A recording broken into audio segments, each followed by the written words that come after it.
Oh, good evening, everyone, and welcome to what may well be an epic Tuesday Night Live this week. Massive injuries for the Crows, massive injuries for the CrowCast. We've got ankles, we've got gastro, we've got old man's disease, we've got the whole lot. Donkey's not with us tonight, but joining me, as usual, is Peter J. How you going, Peter? Good, mate. How's things with you? Yes, not too bad. I've already given you the warning about just by the thread. And Macca, how you going, Mac? No, not too bad, mate. That's good. Now, I don't know who that is. Just before we get into it, just a CrowCast running update. Pete, you're coming back from an injury. You think you'll be right this weekend? Yeah, I think I should be available for selection this weekend. They said 4 weeks ago that it would be 8 weeks, and now it's looking like 2 weeks, but it could end up being 5 weeks, so we'll just wait and see. And Macca, you've got your stuff under control, mate? I had a few stitches out today, but I still would have been available. The old days, I used to just put plaster over and play with them. Just power through it, mate, yeah. I've got some stomach awareness that I'm carrying, but nothing like the shit news we've had from the Crows today, so we'll just soldier on. And speaking of which, let's hook into some news, eh?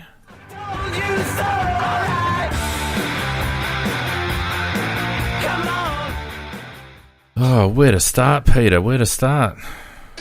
Well, I guess we start where we start every Tuesday night, and that's with the tribunal, which the match review officer, which I kind of thought it started off pretty well this year, and I thought he had a couple of good early decisions, but it's just gone from bad to worse, and I really can't understand on the back of the Tom Hawkins decision. I can't understand the decision to the Carlton lads. That seemed remarkable to me. I thought that Luke Parker was pretty lucky to get off. I think that I saw a headline that we have to accept now that the head is no longer sacrosanct, and I think that we went through a period last year where hits to the head was just a no-no, and we seem to be back and probably at a level where a lot of people are happy, I think, in some senses, but there just seems to be, from this year to last, quite a bit of inconsistency. Well, I think total inconsistency, Pete. You really it's a little bit of a lottery. You don't know where, if they appeal, you don't really know where it's going to stand. Well, Mac, I just chucked out a tweet on Friday night and said that I think that the state of the match review officer is such that it is reflected in the fact that who could, on Friday night after the game, who could have determined whether Parker was going to be charged and suspended or not? Who of us could have actually, confidently predicted what the outcome was going to be? Well, no, you couldn't confidently, no, not with the record. I mean, sensibly, going on what had been happening in the past, you would have thought, there's a report, there's a suspension. But, in the end, it was nothing. Well, and given that we penalised a tackle the week before, Oh, exactly. I know. I don't understand. I don't understand where the umpire thing, where 1 week you can't touch an umpire and the next week, it's a fire. I really just don't know. I don't know where he's at. I would have thought that, as I said, we would have got a little bit better consistency, but it just seems to me that no matter what they try and do, they cannot get a system that that works competently. No. Well, the problem remains that it's too subjective, Pete. There's too many grey areas, and that's the bane of football in general, whether it be umpiring or tribunal. There's too much room for interpretation and subjectivity, and until we commit to a set of rules and regulations that are as unambiguous as possible, we're going to have this discussion every week. Unfortunately, but the interesting thing about it though is that they reduced the match review committee down to one person, so they would get consistency, and then it goes to the tribunal, and you can see there is no harmony in the decisions between the match review committee of the one man and the tribunal of the three people that sit on that particular tribunal. They keep reversing decisions constantly, but not necessarily consistently. Well, I mean, without going back to last week, you listen to the wording of Gleeson from the AFL with regards to the Nat Newey thing, and having to calculate weight and all that in a split second, and what crap! I mean, I watched that incident again, and bugger me if I don't reckon Carl Amon actually takes a dive in that tackle. He pushes himself forward off his right leg, but irrespective, I think that the tribunal is centred around liability and legality. They have legal counsel there, and they have all sorts of things, whereas Christian's just there making a decision based on the rules of the game. I think the problem at the moment seems to be that, particularly if you take Gleeson's comments from last week into consideration, there seems to be this underlying eye towards liability and litigation, and to me that's extremely dangerous, and Christian may as well not be there. They may as well just have a tribunal again. That's exactly my point. Well, I put a tweet out, again referring to social media, but I did put a tweet out saying that, just following on from what you're saying, Fian, and that is that, it just seems to me at the moment that the AFL is almost feels like they're at war with themselves in terms of they're getting caught between the concern for litigation and risk management, but also trying to administer a body contact game, and so they're caught. And they just seem to be at war with themselves and not really knowing which way they want to go. But I absolutely agree with you, Fane, that there is no doubt in my mind that front and square for the AFL is the concussion litigation that goes on in America, and wanting to try and protect themselves from that. Yeah, it's frustrating, but I mean, Crouchy what did Crouchy get? 1,500, 2,000 for his little melee with Sam Powell pepper spray. Yep. I think it was 1,500 or something. Second offence, something like that. Yeah. Yep. But I guess I reckon he's stiff because the guy's just pestering the shit out of him, and what's he expected to do? Yeah, well, if someone decides to wrestle with you, it's very difficult not to wrestle back. It's that is my point. Stand there with your arms out. It's a bit ridiculous. I mean, you I don't know, Macca. I throw my hands up in the air trying to understand these things. It's a bit of a lottery, I think, again, and it's a real pity. Yep, agreed. Just changing topic. Mark Newell got the bullet at Essendon. They got a fall guy, and I thought to myself when he went, well, he's obviously he must have some divisiveness about him. They actually were virtually putting the blame on him for the players not understanding what the game plan is. And I thought, well, what's bloody Ward's fault? Is he a totem pole or something? Just stands there. Has he got nothing to do? I think Worsfold, surely he has to take the blame for the situation they're in at the moment. Personally, my view of Worsfold is that my view of him when he was at West Coast is that he was very much a delegator, and he was coaching a pretty mature group back then, and he seemed to, when you listen to him in interviews and all the rest of it, and I can't remember specifics because it's too long ago, but I remember thinking about him that he's very much a man manager rather than a coach, because he was coaching such a mature group. Well, he's got exactly the opposite at Essendon, and yet he seems to be coaching in a very similar way, delegating a lot of responsibility, putting onus on individuals, putting things back to the team. And I think in order for him to get that group moving forward again, he's going to have to take a far more hands-on approach, and I don't know whether that's necessarily his style. Well, I agree with you. And I also get the impression he's slightly out of date. Well, that's what they employed Neil for in the first place. But let's not forget that Neil. He's not an old man. No, well, I mean, he had been out of the game for a few years, though, and it doesn't take long, I guess. Coaching methods. I'm not talking about his age. I'm talking about his techniques.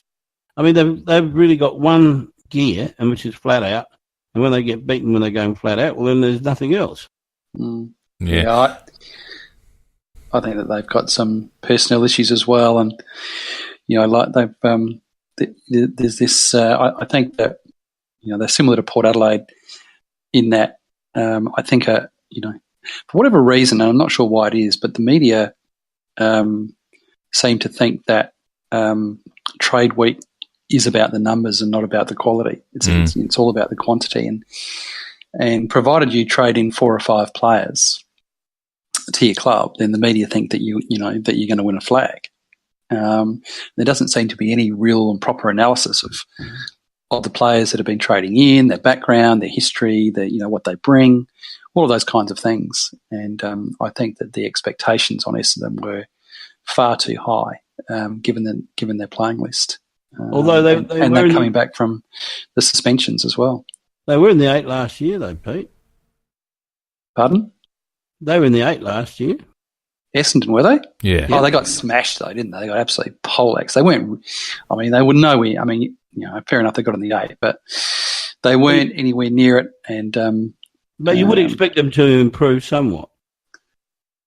Oh, not necessarily, because I think that I think that sometimes that teams get sucked into this thing of well, if we just top up with a few experienced players, suddenly we're going to be closer to a premiership side. I think they've pretty they've probably done more harm than good with the draft picks that they've lost out of it, because I think that they still had more rebuilding to do, even though they got themselves to 8th. There's a long way between being beaten by 20 goals by Sydney in 8th and playing off in a grand final. That's a hell of a jump. That's a good point, Peter. It's like 8th to 1st is far further than 8th to 12th, and most seasons there's not a lot between 8th and 12th. We wouldn't be talking about them as being a past top 8 contender.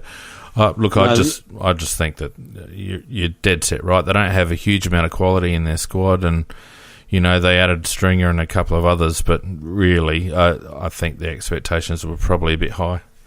Yeah, but Stringer, Devon Smith, and Adam Saad. Saad. Well, Was there anyone else? Devon Smith's been a corker. He's had a great season. Saad, pretty reasonable. The other bloke, well, he's just in and out, and you wouldn't rely on him.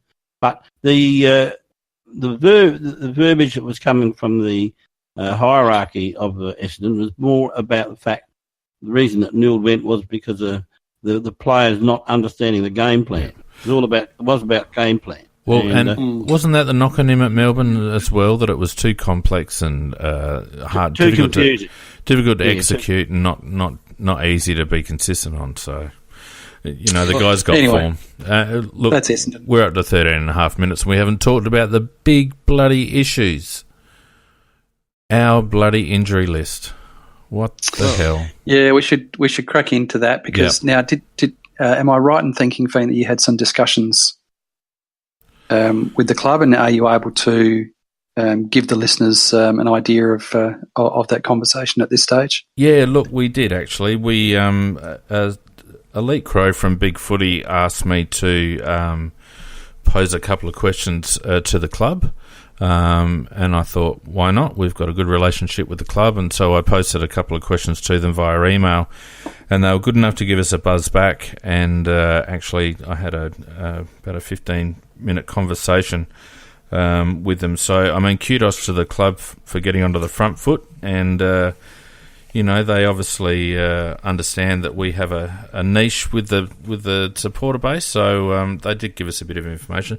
Look, they were at pains, first of all, to say that they're not playing ducks and drakes with their projections. So they're not being mischievous. They're not trying to hide anything. When they put an injury projection up, it's one that they, hand on heart, believe is going to be the case. And, essentially, they've said it's been a very unusual situation this year with 3 longer-term injuries, referring to Keith, Gibson and Brad Crouch, of course, in that, the return from an injury is a series of boxes that need to be ticked, and often you'll get to, box number 4 and find that it's not being ticked as you would have expected, and you need to go back to box 3 or maybe even to box 2 and start all over again. And unfortunately, with blokes like Brad Crouch and also Gibson, that's been the case. They freely admit that Brad hasn't progressed as we would like. But there's no surgery on the cards. That was a false report by, who was it? Bloody Campbell Brown or some numbnuts? Campbell Brown. It was Campbell Brown. I mean, let's be honest. It wasn't. Campbell Brown might have been the mouthpiece, but it was information that was gleaned from somewhere else that they decided to allow Campbell Brown to come out with. The club's comments were essentially that they hadn't progressed as we'd hoped, but they hadn't played ducks and drakes with the timeline, they do try to communicate. As with the McGovern situation today, McGovern's going to be out for around about 8 weeks. He reported ankle soreness late on Sunday. They got him scanned yesterday, and within 24 hours they've had the information out that he's going to miss 8 weeks, and no surgery there either. So, I guess you can only take the club on face value with regards to how they're communicating with us in terms of, the broader AFL community in terms of their injuries. I suppose, benefit of the doubt. I mean, they spoke to me about Riley Knight. They said that initially he presented with hamstring soreness, which has been a consistent theme throughout the year for the Crows.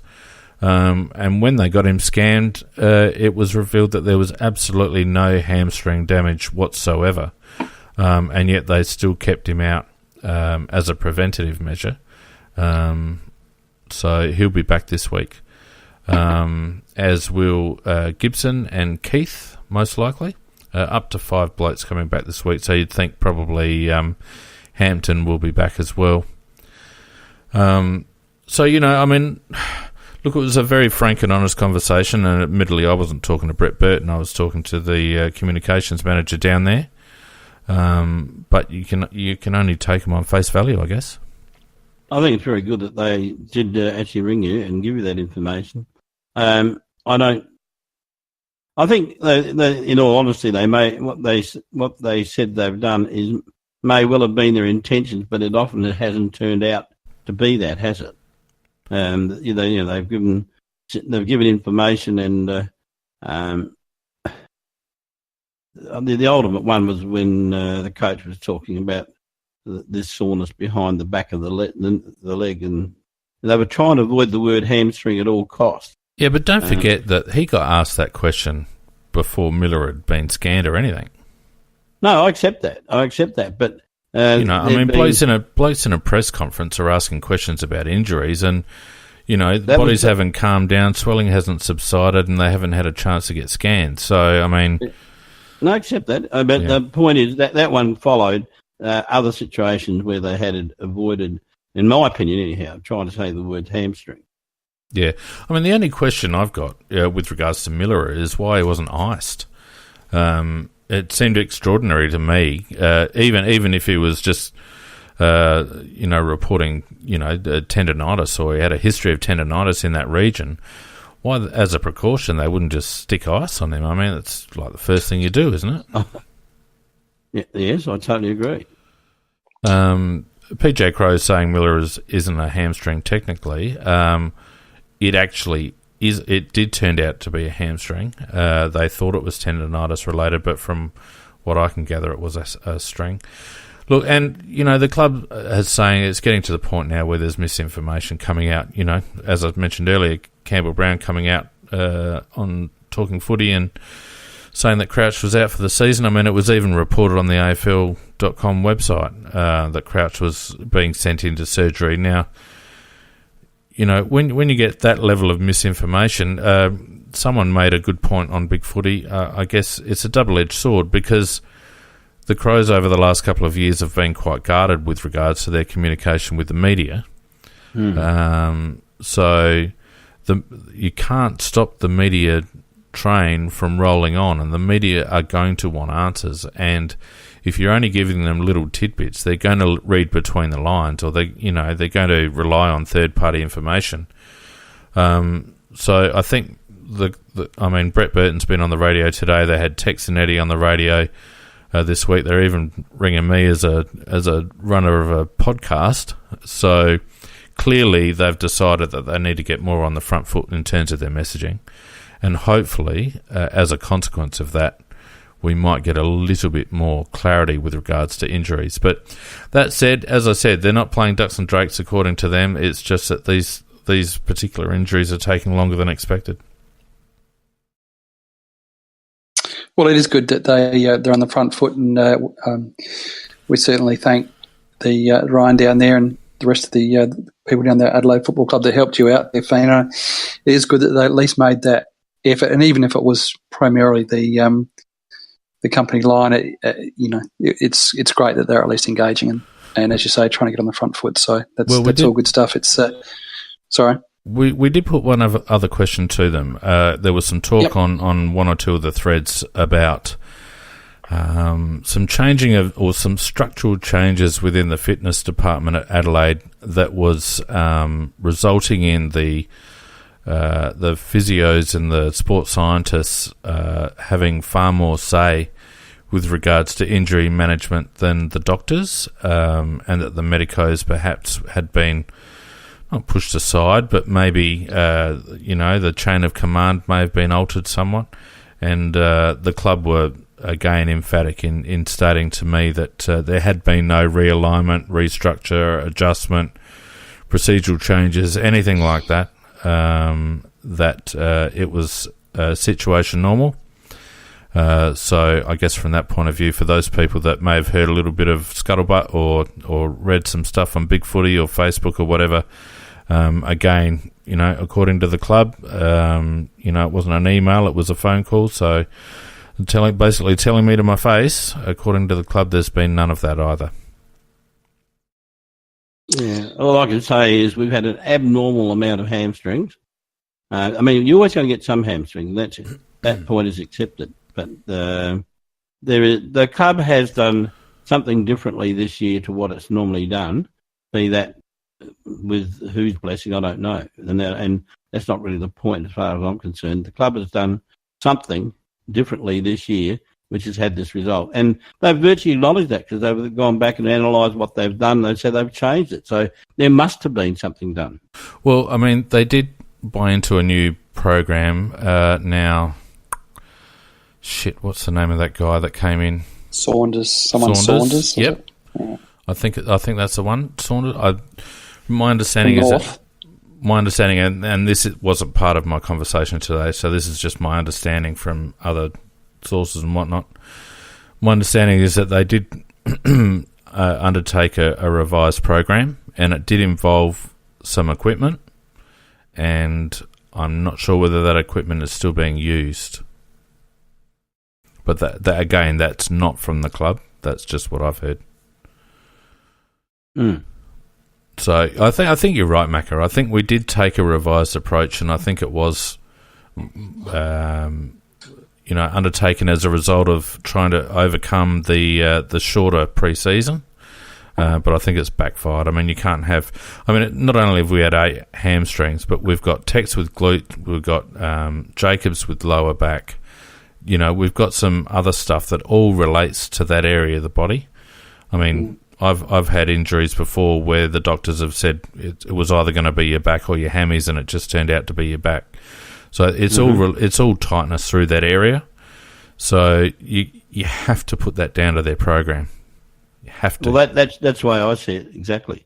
But the whole thing is that, and this might sound very corny and very weak on my part, but I've lost trust in the club, and I've lost trust in the playing group. And in that match, I know it was one football match, and they lost it by a point or 5 points.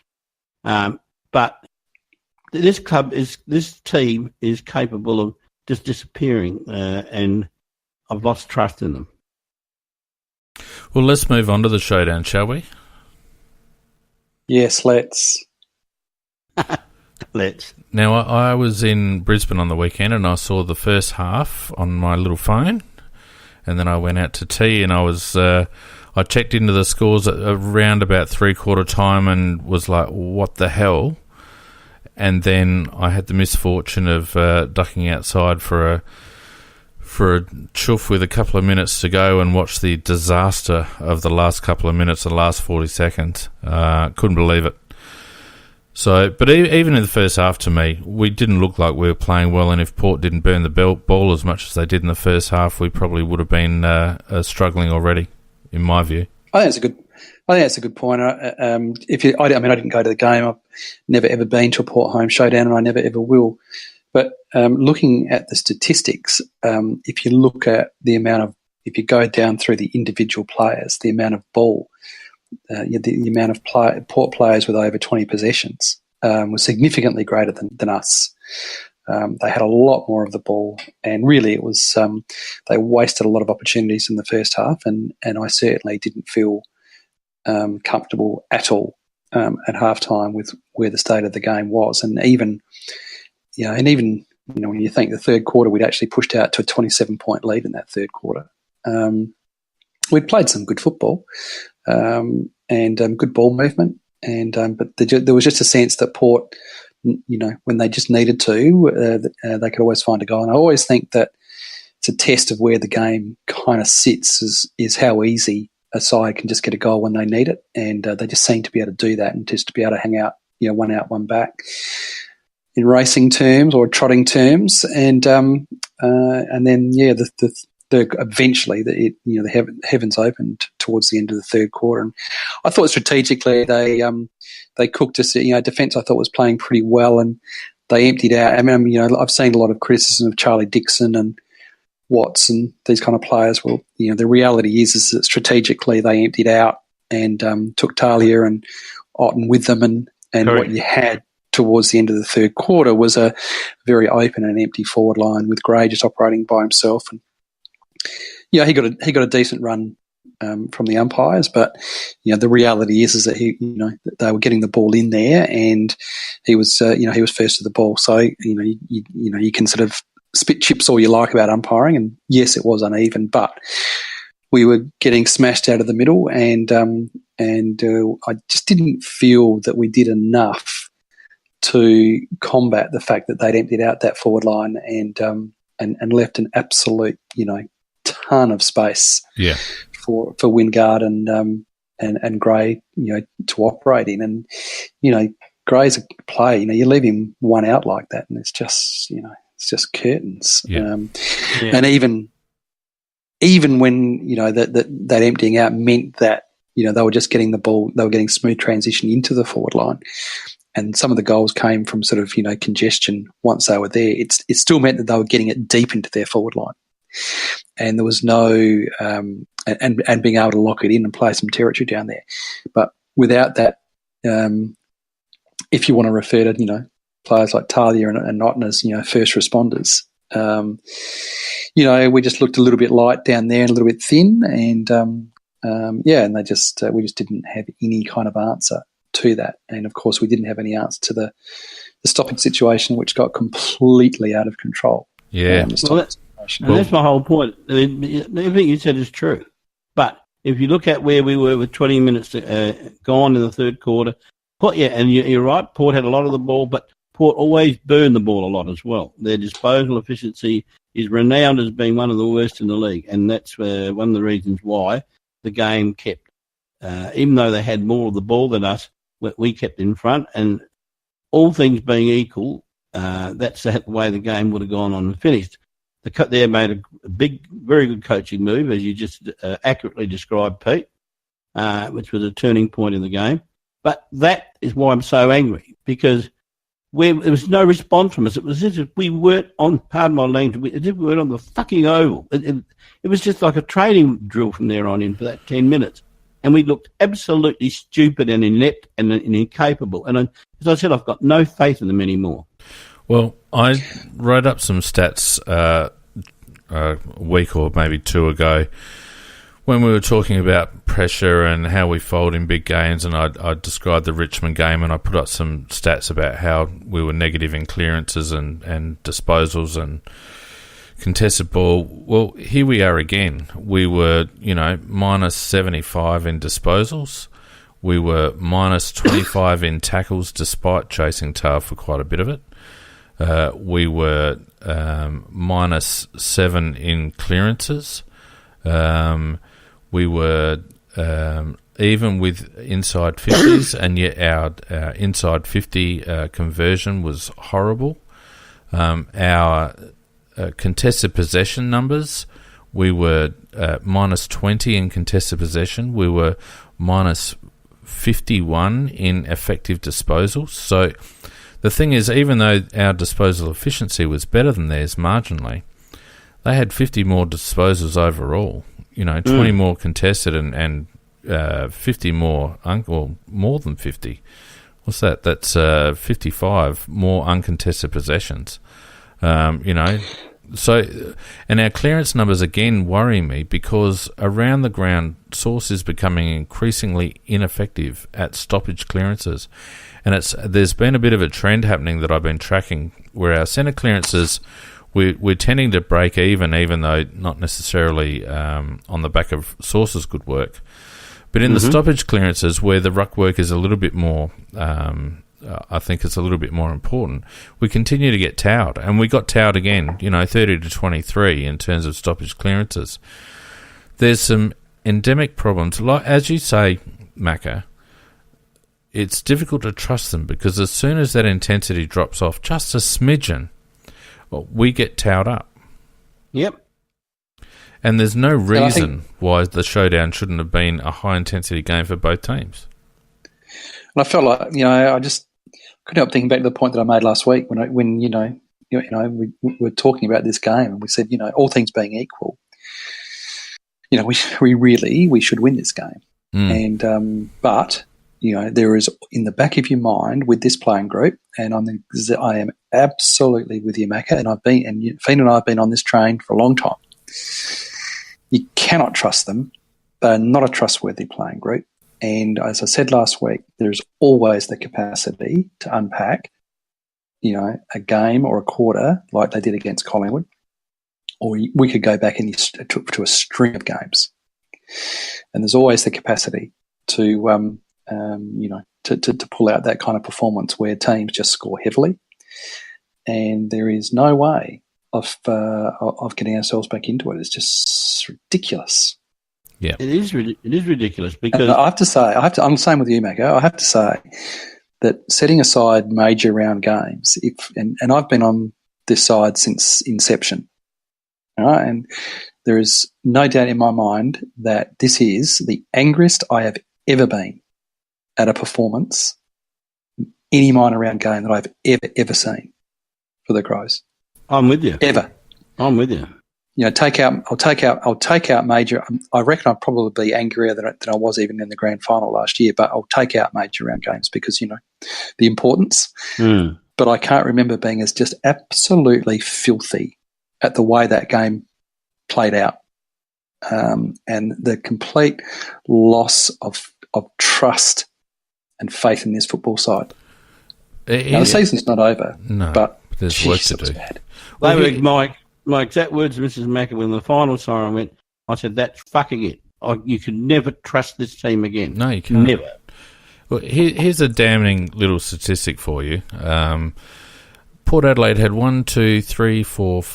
6 players with double-figure contested possessions, and another 3 players on 9. So, and reading the names: Ollie Wines with 13, Boak Westhoff and Rockcliffe with 12, Power Pepper with 11, Ebert with 10, Chad Wingard with 9, Sam Gray with 9, Dan Houston with 9. In response, we had 3 players with double figures. Gibbs, who had 15 contested possessions, but then proceeded to burn it and went at 45% disposal efficiency. Laird, 14 contested possessions, not in our midfield rotation. And Huey Greenwood with 12, who also went at 56% disposal efficiency. So we only had 2 of our midfield rotation with double-figure contested possessions. Ellis Yeoman had 9. So there's a structural issue there at the moment where we seem to be wanting to play Matt Crouch more outside. He had 8 contested but 16 uncontested. Whereas last year we relied much more on Matty Crouch getting in and under a little bit more. We are not getting our hands on the ball sufficiently around the ground as well as at centre stoppages, and when we allow the opposition to get first use of it, and when we can't get that rebound going off half-back, which I felt Port did quite well in stopping our transition play, we're toast. We're cooked. It's as simple as that. Just digressing a little bit there, even coming back to Sauce again, I was so furious at that last centre bounce. Sauce should have been busting his boiler to get that ball down at his feet into a scrimmage. And, not rather than tapping it out into the open where players going to get it and move it out into the open. I was just so angry about that. Just no common sense. I had a conversation with my son, as I want to do before podcasts on a Tuesday, and he made a point that I agree with. I feel like the Crows are very process-driven. So, we've heard Pikey talk about it a lot, everyone playing their role and all that sort of stuff. And I think when the process works for us, it's like Philly, it's like the 76ers in the NBA, When all the sum of the parts work together and are allowed to work together, then we play well. But you notice that it's every time that a team actually fronts up against us and puts frontal pressure on us, puts pressure at the ball, and doesn't allow us just to play our little drill and play our little process, we don't have the individual brilliance and we don't have the individual tenacity, apart from one or two, to actually pick the team up on their shoulders and just do the grunt work to get the win. The process seems to either work or it doesn't, and it's very much contingent on what happens at the coalface. Well, that lack of that grunt is what really shits me, because every player out there's got arms, every player in there's got legs, and every player out there should be good enough to tackle, to harass, to chase, to ferret the ball out in tight situations. They're supposed to be AFL footballers, and they just don't go hard enough, in my opinion. I think that where this team sits can be probably encapsulated in how any of us would have been feeling when that ball was bounced with 40 seconds to play. Because who amongst us was confident that we would close out that game with 40 seconds? I certainly wasn't. I wasn't watching it. I wasn't watching it. Well, I was, and I'm exactly the same as Pete. I had no 100% confidence that we wouldn't fuck up and lose the game. No, that's what I mean. I wasn't confident either, Macca. And I actually felt clearing out our forward line was actually a bit of a mistake. Yeah, I think American Crow made a good point, actually. We'd rested momentum. Greenwood was killing it in the clearances, and maybe if we'd not unevened the numbers, maybe that would have helped. But I thought that it was interesting, the press conference. I thought his press conference on this was pretty instructive, more than usual. If you've been able to catch it, because they asked him about this last 40 seconds, and he said, "Yep, and it's no surprise that a process-driven team would have a process for the last 40 seconds to guard a lead, or 30 seconds or thereabouts." And he said, "Yeah, we had that," and he said from where I was sitting, we structured up exactly as they wanted. He said, the execution lets us down, and but then he actually specifically talked about the collision. And there was no doubt, he was obviously quite angry, and you could sense that. And there was no doubt in my mind that collision was the fly in the ointment. Oh, it was. And it just belies any kind of football sense or intelligence that Douglas would have made that play. And I think that we need to talk about that 40 seconds because a lot of people want to talk about the third quarter so that you can just blanket the team. But Pike didn't shy away from it. And I thought it was really interesting that he made that quote, moments become games. And so he didn't shy away from the fact that the game was there to be, that it was there. We were in front. We'd done enough, and it was there to be won. And we just had to close it out, and we didn't. And it was just beyond my comprehension that once he clearly realised, I've watched it back 100 times. You can clearly see that he gives up the thought of marking it. The ball's going over. He can't mark it. How he doesn't once he makes that decision that he can't mark it and just instead just throws out that hand in hope. How he doesn't turn himself front and square for the ground ball, and how he doesn't trust. He must know McGovern's there because they've set up for it. They've trained for it. He's seen the setup before the bounce, and surely he looks around. And he looks around to who's in his zone, and so he must know McGovern's there. And so he doesn't trust McGovern against need. It's just it was the most diabolical bit of football play I have seen in many, many, many a long year. Diabolical. Well, it was the exact example of what we say. We can't trust the team, and in this case, Douglas he had a role to play in a certain position. McGovern had his role, and as you quite rightly said, that it was McGovern's ball every time, every day of the week. And what Douglas has done is no peripheral vision whatsoever. He's taken bloody McGovern out, and the ball has spilled out from there and cost the game. And but also altered the line of the ball. I mean, in the slow motion replay, you can see the ball's going straight for McGovern's chest. Yeah. Correct. Oh, yeah, it went out at right angle out into the open. Until Dougie gets an outside edge and puts it to first slip. Yeah, well, which then resulted in it coming off McKay's toe, which was not McKay's problem. It wasn't his fault. It was just a reflex. It came off McKay's toe straight into bloody Montlop's hands. My problem with the whole set play routine is that, to me, the set play looked like it was set on positioning. And I've got a problem with a couple of positionings there, because the problem with doing it at training with witches' hats is that you don't know what the opposition are going to do, right? So you're structuring up thinking you got the ground covered, but the opposition could all start in your forward line. Then what the hell are you going to do? So I think it's a flawed idea to have a set play for that situation that is based on positioning on the ground. And for me, what highlighted that most of all, more than anything else, was where Douglas was at the centre bounce. He was on the edge of the centre square.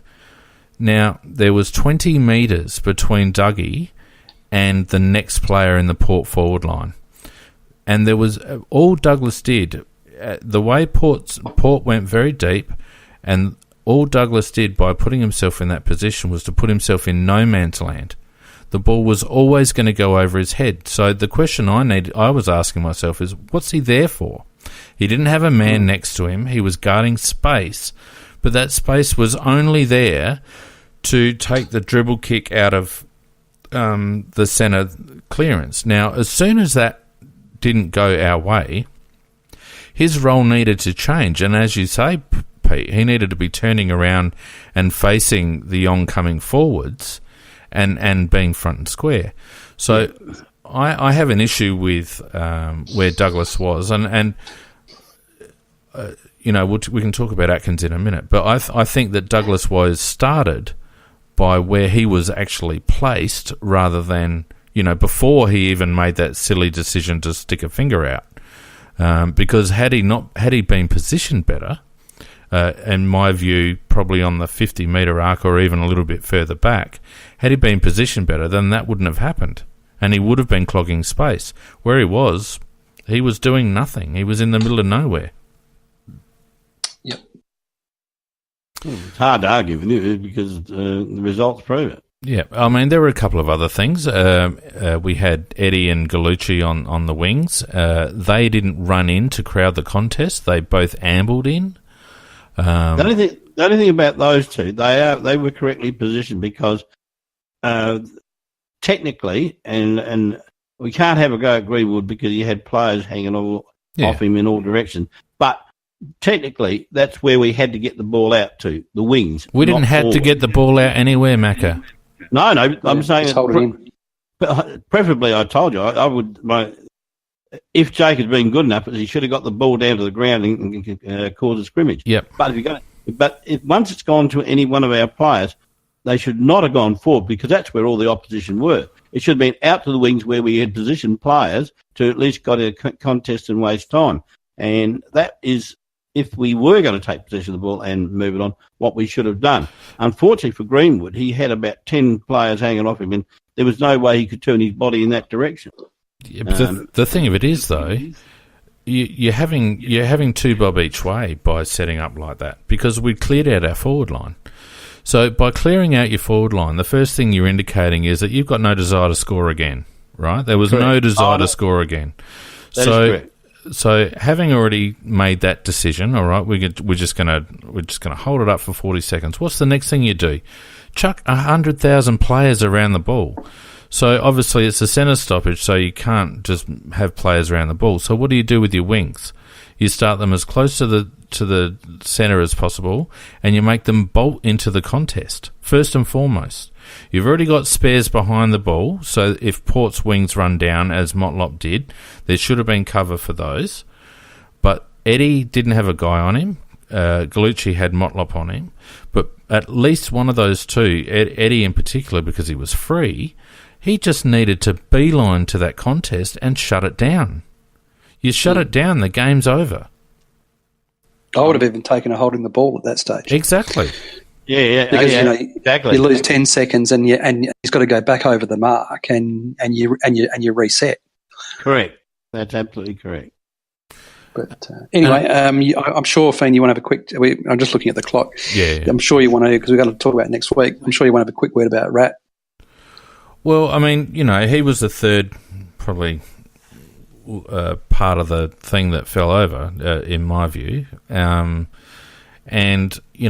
preface any comments by saying that I recognise that Rat is an outside player. He was our leading possession getter for the game. He had 29 disposals, which is probably an indictment on our game, considering our outside player was our highest possession winner.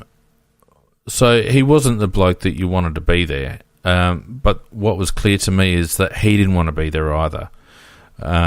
You see him from the rear view running across towards Motlop. And just before he gets to Motlop, he actually looks goalward. So he actually looks towards Port's goals.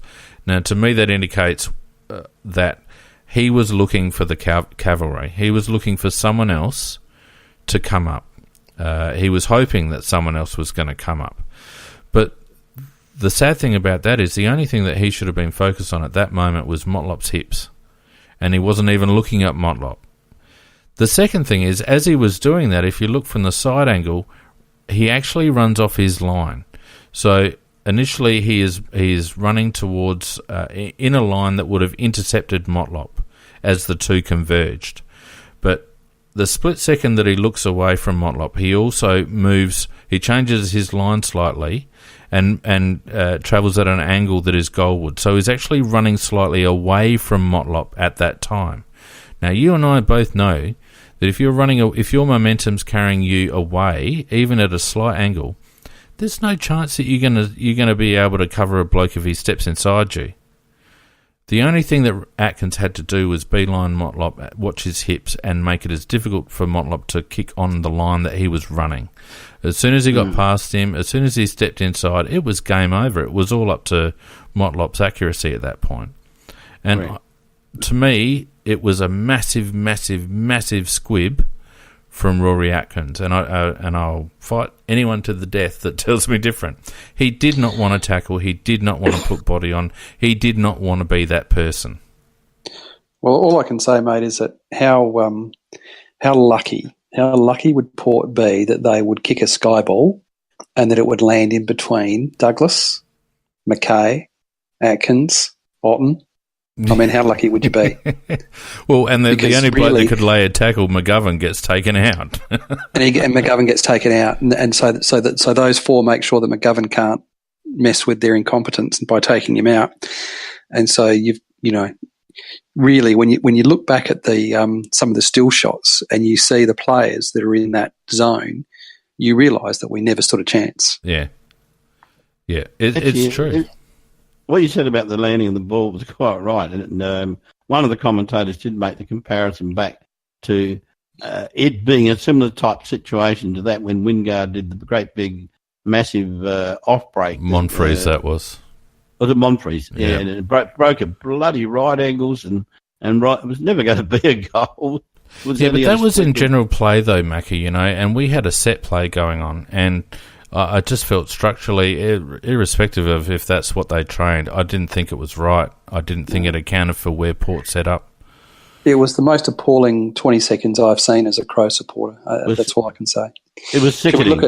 It's 9:15, mate. Should we look at start to have a look at? Let's have a look at the next one. We've got that off our chest.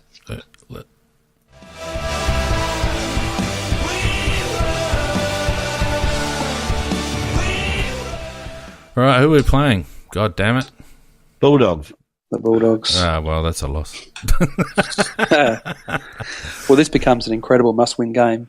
If we're going to get to the bye with, 8 or 9 wins on the board, this is an absolute, clinch game. Must win this game, and obviously McGovern out. A few guys coming back in, though. Yeah, well, there's still question marks over Tex. Still question marks over Tex and Jacobs, even though they're most likely to play. Harry Deer, what do you think? Will he get a chance this week? Oh, well. Here's what I'd do, Pete, and this is another thing I spoke with my lad about today, and this was somewhat his suggestion, but I like it. I would actually give Sauce a rest because he can't move, and if he's got back spasms, he's only 1 week away from pinging a hammy. Give him a rest. I'd make Jenkins first ruck. I'd bring Harry Deer into centre half forward and make him second ruck. That's how you give Harry Deer a run. I don't think we need to replace McGovern with High. I think we'd be better off bringing in a Riley Knight if he's right. And then, it's a toss-up with whether you want to keep Gallucci in. Paholke probably comes out for Lockie Murphy if he's right. And maybe keep Gooch in, maybe bring in Hampton. But I'm really strong on they need to. Jenkins has been doing, how I feel about Josh, but I feel like he's been trying. I feel like he's been making an effort, and I feel like his ruck work has improved this year. And I think it's a perfect opportunity over the next couple of weeks to give him a bit of responsibility in the ruck. Let him run around. Let him get some ball around the ground. Because we're going to need him to do that at the pointy end of the season. And we've got a ready-made second ruckman in the twos that hasn't had a crack, probably deserves a crack, and it fits our structure. That's what I'd do. If you're going to do that against any team, this is probably the team to do it against because they don't have a dominant tall man like most of the other clubs have. They're using the boat they got from GWS, the full forward. Got his bloody name. Patton? No, not Patton. The guy they got Boyd. Boyd. Sorry. They've been using Boyd as their ruckman, and he's not a natural ruckman. He's essentially a forward. So if you were going to do what you're talking about, this is not such a bad week to do it in. Because you're not going to be up against somebody, a ruckman, who's going to tear you apart. Yeah. PJ Crow's notes on there that, has anyone noticed that JJ has stepped right back from the media, which has coincided with his change in form? I think probably pretty clear that was a instruction from the club, and it's done him well. Absolutely. We are vulnerable over the next 3 to 4 weeks. We've got a couple of games that we should win, but if we don't win, we're right behind the 8 ball. We've shown you can't necessarily count on us. Yeah, and the Bulldogs are just that sort of a team, irrespective of the fact that it's being played in Adelaide. They're just that sort of team that can get on a bloody roll with, like Port, with a bit of confidence. You give them a sniff and away they go. And I think our confidence might be a little bit low. I think we're obviously lacking around the contest, and we've got injuries. We've got plenty of injuries. So, it's one of those weeks where it could be season-defining this next fortnight or 3 weeks. Oh, no doubt you've got to get to the bye with wins. Having said that, Richmond got to the bye last year on 7 wins, but, you want to be minimum 7, preferably 9, and you've got – so this becomes an absolute must-win because you've got Melbourne in Darwin, or Alice, whichever it is. Yeah. And then I think you've got last time we played Melbourne there. And then I think we've got Freo away. I'm not sure of this order, but I reckon the games those 4 games are Melbourne away. Yeah, that's next week. Freo away. GWS yeah. So we got and Melbourne. And Hawthorn. Yeah, so we got the Bulldogs this week, followed by Melbourne in Traeger Park.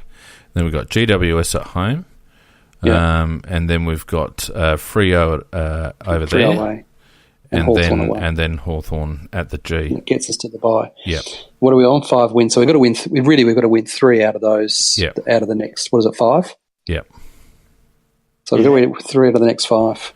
When you do that, we have to play genuine football to win. Yeah. Well, you'd want to beat on current form. You'd want to beat the Bulldogs, Melbourne, and GWS. Yeah. Because I don't think Freo are going to be easy. No. Especially over there, and especially if we continue to rack up injuries and we're playing young lads that are probably going to be staggering to the bye. And Hawthorn at the G, Hawthorn aren't going too bad, and we don't always play that well against them. So we don't play the MCG very well. I don't see a win there at all, and I don't see a win in Freo. So I think that I see the potential. Obviously, GWS at home.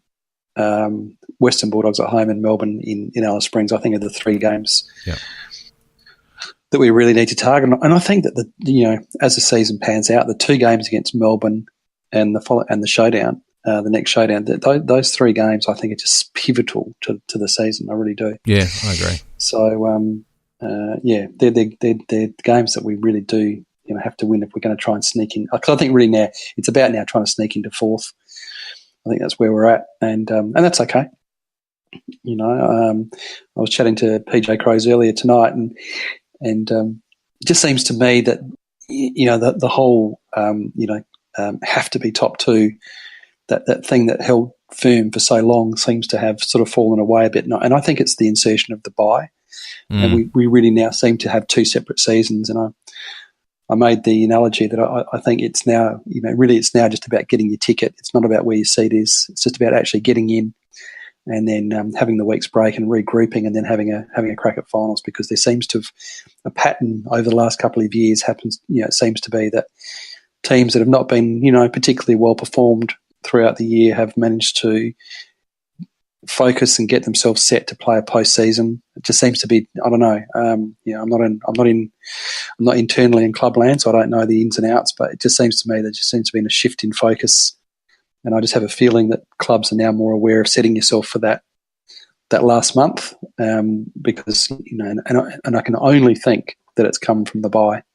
100%, totally agree with you. And once you bring in that bye, before the teams they were the ones that won the first finals that took them into the preliminary, straight into the preliminary. They were as fresh as days in the preliminary, and they almost certainly always went into the grand final. But since the insertion of that bye, all the teams are fresh when they're coming up the next week. So it's just a matter who plays well on the day. And you're quite right, Pete. 100% right. It's still, I still think it's handy to be in the top 4, but and it's still handy to be in the top 2, but not essential as it used to be in the past. Yeah, I think you can extrapolate that out even further, and I think teams now in the first half of the season are just aiming to be within striking distance, and I think, as we've just been speaking about our draw over the next 5 weeks, we just want to put ourselves within striking distance. If we dropped all 5, that makes it very problematic. but we win 3 of those 5, and we're around the mark. You know, we're probably 4 to 6 or 4 to 7. Yep. And then we can have a break. You know, regroup, get a couple of blokes back, and then I think it seems to me that mid-season bye is very much a marker, and it's like the Melbourne Cup. You know, the first lap's just about getting position, and the second lap's about making the finishing line. And I think that's how a lot of teams do it now, and it's certainly the way we're going to have to do it this year, which is in contrast to last year. If we can get to the bye with 8 wins, and then we need realistically to sneak into 4th, we'd need 14 wins and decent percentage. So we'd need 6 to win 6 out of our last 9, which is going to be a challenge, but is doable. And at worst, even if we only can sneak 5 of those and come in 5th with starting off with a home final, I think that it doesn't put us out of contention as it would have a few years ago. Yeah, I think the biggest challenge for the club over the next 3 weeks is to just build a bit of confidence. I do think that we're sort of on a bit of a knife edge where when the thing gets going, we can get a really good run at it, but we're still vulnerable. There's been a couple of games, even what was the game the other week where we gave up a bit of a lead and we ended up winning? Was that Sydney? It's Carlton, where we just didn't. We just didn't turn up.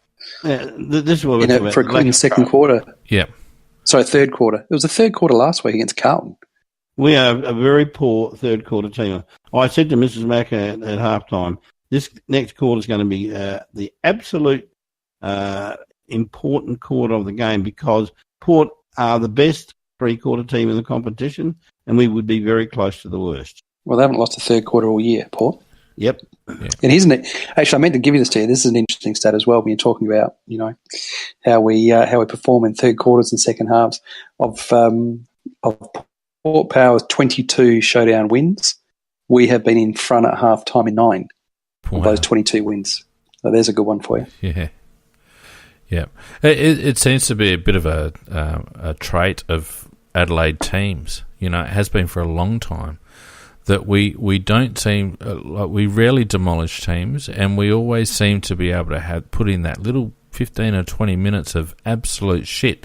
And it's usually when we get overconfident and start bloody lairising and carrying on and, not playing good, hard, solid football. It's a concentration issue for mine. And then once confidence takes over and momentum takes over and the other team get a sniff, and if they're good enough like Port Adelaide were last week, they come up and bite you. Anyway, anyone think that we're going to drop this one this week? No, I think we'll hit back. I think that we're good enough to I think we're playing good enough football. We won 3 out of 4 quarters against Port. I think that we're good enough to beat the Western Bulldogs at home. Yeah, I agree with that, but it's not a late MZ. We do have to turn up and actually play the game, and I'd like to see them actually, for a change, and I know it won't happen, but I'd like to see a 4-quarter effort. I'm not so sure. I think we're going to have a shocker. I actually think we're going to lose. So anyway, now, competitions, just quickly before we finish up. Oh, play the bloody...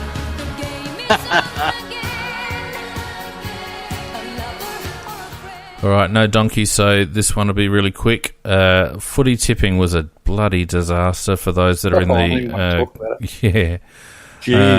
we had Danos, Ben Shaw and Q Cellar Dwellers and Mark getting 6, and then it was just a big pile of dog shit after that. A lot of 5s and a few 4s. And Peter J, did you put your tips in, Pete? Sadly, yes. What did you get, Pete? I got 3. Yeah, Pete got 3 too. Unbelievable. Yeah, didn't cover ourselves in glory at all, the CrowCast teams. So we got Dominic on front with 49, J-Mac, a chat stalwart on 48, and then Ben, Matt, Michael and Mark on 47, and then the rest of us chasing out arses at the moment, it seems. Now, I won't spend too much time on the dream team because I actually forgot to change my team. God damn it. And as a consequence, I didn't put Power Pepper in and lost by 30 points. While I'm bringing this up, Macca, how are you going? You were 60th in the universe at one stage. What's going on with you? I've slid. I'm still in the top 2,000 or 3,000, but I've slid right down with a couple of poor performances. I did get my way back to the top of the ladder, but in the comp I was in, and it's worth $1,500. But unfortunately, I got beaten narrowly on the weekend. Early days, mate. I got done on the last game of the round. I was comfortably in front with one game to go and got beaten at the post. But anyway, we had the Could-Have-Beens absolutely trouncing Donkey. Donkey, since his brash statement early in the season, has not won a game, and it's actually sitting on the same win-losses as I am. So anytime you want some help, Donkey, I'm happy to offer you a little bit of help, mate. We had Barrett Joss beating Skid Kids. We had Pete's Pirates beating me by 30 points. Come on now. We had Habaneros beating McPherson. We had Sweet's going well. 2,200 he got last week again. Beating Sanders. We had Dylan's beating Shoe Stars. Mix beating ASAP Rockcliffe. Sorry. We had the Winter March beating Monkey Slappers, and we had DIY Brain Surgery beating One Win Wonders. I'll just quickly bring up the ladder just for those that are interested. Won't be a moment. So Sweet miles in front, 6 wins, undefeated, and sitting on 12,883 points overall, going really well. The only other one is Dylan on 5 and then a few on 4, and as I said, I'm slowly but surely pegging Donkey back, and that's my only real aim, Macca, is just to peg Donkey back. The only thing I could say is you're aiming low, though. Well, considering the amount of shit that he's given me so far about my dream team, and considering how much he talked himself up, he can get stuffed, to be honest with you.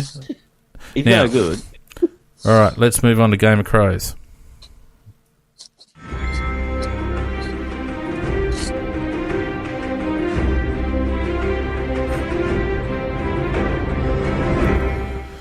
Now, Game of Crows is going to be really easy this week, and I'm in a bit of a bind, so if someone can help me out, that'd be great. Because stupidly, I nominated clearance. What did I say? Clearances in the second half clearances. Second half clearances. Well, do you think I took a screenshot of the halftime stats while I was in sunny Brisbane eating tea? No, you didn't. I knew, because I'd picked Huey Greenwood. So I knew you'd do that to me, mate, because he caned it in the second half. Yeah. Let's call Greenwood the winner. Yeah, I am willing to concede that it was Greenwood, because he just about got us over the line himself. In terms of 2 and 3, I'm not sure. If anyone can point me to somewhere where I can get second half stats, that'd be great. Otherwise, I'll just declare Hugh Greenwood the winner and no second or third, and we'll just leave it at that. And I apologise for my stupidity. Oh, yes, I am a grumpy old man. That's what I am. And I really don't care who knows it. Go for it, Macca. Well, very quickly, it'll be concentrated again on the game that we've just been talking a lot about, the Showdown. I did I gave my sweets to Greenwood and Ellis Yeoman. That these boys are supposed to be, they've played bugger all games, and they're supposed to be there to assist the main players. And unfortunately for them, they have to be playing the role of the main men. And at least they tried their asses off, and then so sweets to them. And the smack is to the Crow team as a whole. Unfortunately, you have shattered my faith in you, and I just cannot ever believe or trust you again.